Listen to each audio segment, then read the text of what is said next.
debuttato in questo teatro nel 2012. È stata la mia prima vera opera che ho fatto ed è stata Rigoletto in questo teatro, con Leonucci, quindi ho dei ricordi incredibili, lo sento proprio come un teatro di casa, credo, cioè, sento proprio la vicinanza e ne conosco tanti aspetti, e quindi già questo mi dà una grande energia, perché so che qui la musica è amata tantissimo e in maniera molto rispettosa.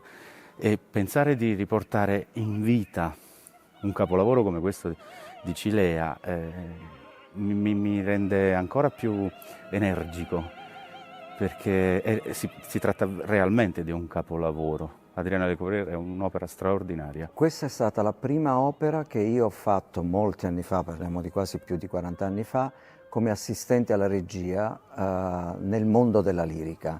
La prima opera che ho fatto è stata Adriana e per me è stata una grossa scoperta, perché per me che arrivavo dal teatro, dal mondo del teatro e quindi dalla danza, ritrovare dentro tutte queste cose messe dentro, appunto, teatro, vita, passioni, per me è stato sempre esaltante. Ho fatto varie versioni di Adriana, 3 mi pare fino a questo momento, e tutte e 3 hanno avuto, come dire, una sorta di evoluzione.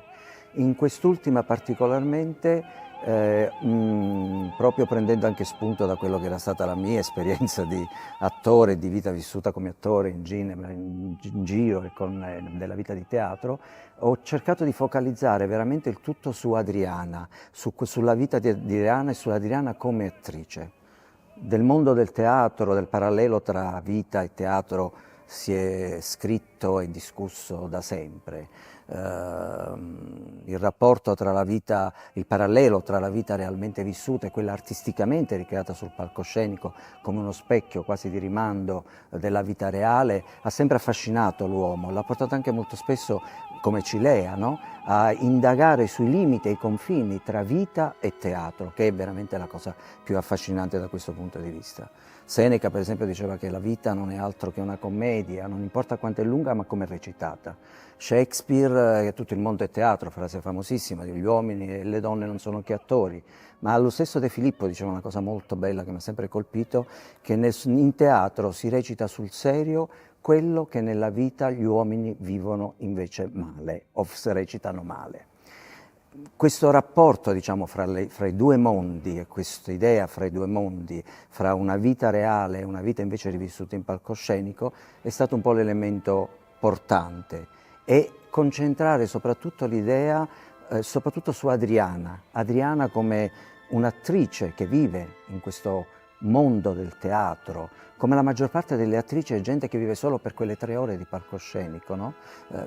La maggior parte della vita viene passata all'interno delle 4 mura del teatro, è come una sorta di grembo che protegge gli attori dalla vita reale, che sembra quasi essere meno interessante. Mi sono anche, come dire, molto spesso, avendo conosciuto attrici importanti del teatro e con le loro storie sentimentali non andate molto spesso bene, mi sono anche chiesto il perché, e in Adriana credo di averlo poi in un certo senso ritrovato da questo punto di vista. E quindi questa volta ho voluto seguire, diciamo, come linea diegetica o come linea all'interno delle tante linee che ci sono nell'opera, questo fuoco proprio su Adriana e sul suo rapporto di donna, di attrice, con il mondo reale che non riesce poi a reggere da questo punto di vista.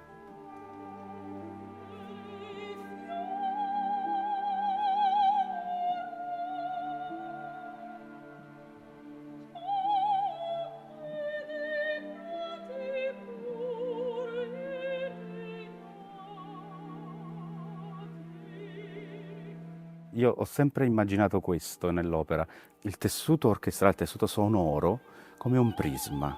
Nel momento in cui viene attraversato dalla luce, che è il personaggio principale di quest'opera, che è Adriana, ne deriva un'infinità di colori e lo fa proprio in maniera quasi scientifica, Cilea.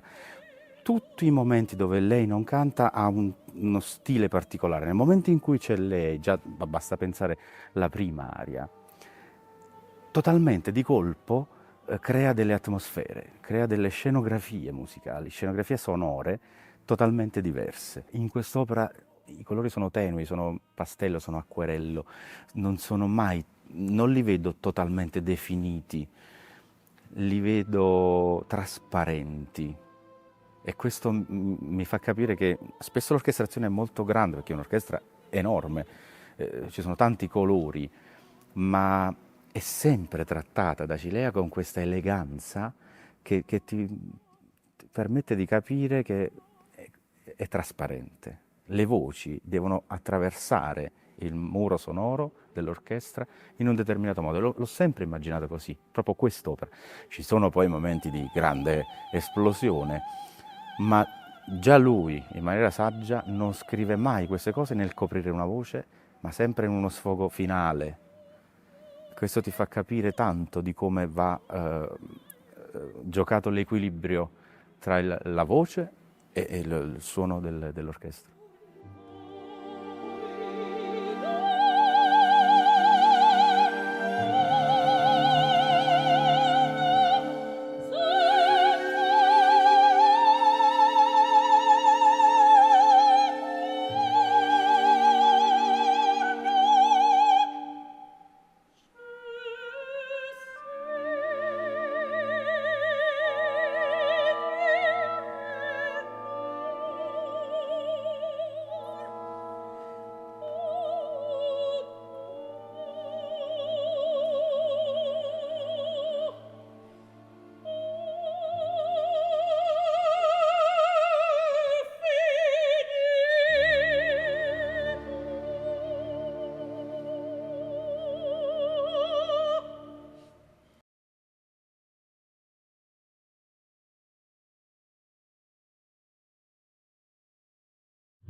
Opera streaming in the heart of opera.